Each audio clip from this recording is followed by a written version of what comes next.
পেঁয়াজ কাটলেই কি আপনার চোখে জল চলে আসে? কিন্তু কখনো কি ভেবেছেন এটা আসলে কেন হয়? পেঁয়াজ তো শুধু একটা সবজি, তাহলে এটা কাটলেই আমাদের চোখে জল আসে কেন?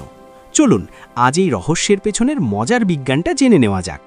যখন আমরা পেঁয়াজ কাটতে শুরু করি, তখন আসলে আমরা পেঁয়াজের ভেতরের অসংখ্য ক্ষুদ্র কোষ বা সেল ভেঙে দিচ্ছি। এই কোষগুলোর ভেতরে থাকে কিছু বিশেষ ধরনের রাসায়নিক পদার্থ, যেগুলো সাধারণত আলাদা আলাদা অবস্থায় থাকে।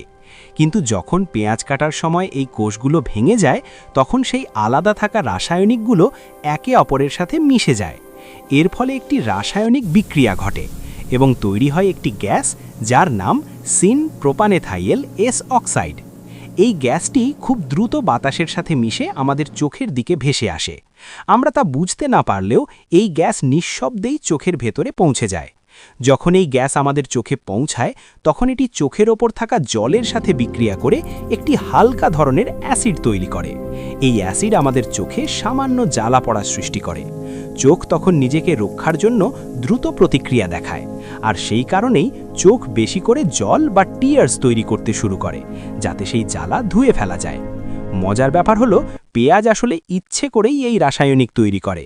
এটি পেঁয়াজের একটি প্রাকৃতিক প্রতিরক্ষা ব্যবস্থা, যাতে পোকামাকড় বা প্রাণীরা সহজে এটাকে খেতে না পারে। তবে একটা ছোট্ট টিপস আছে।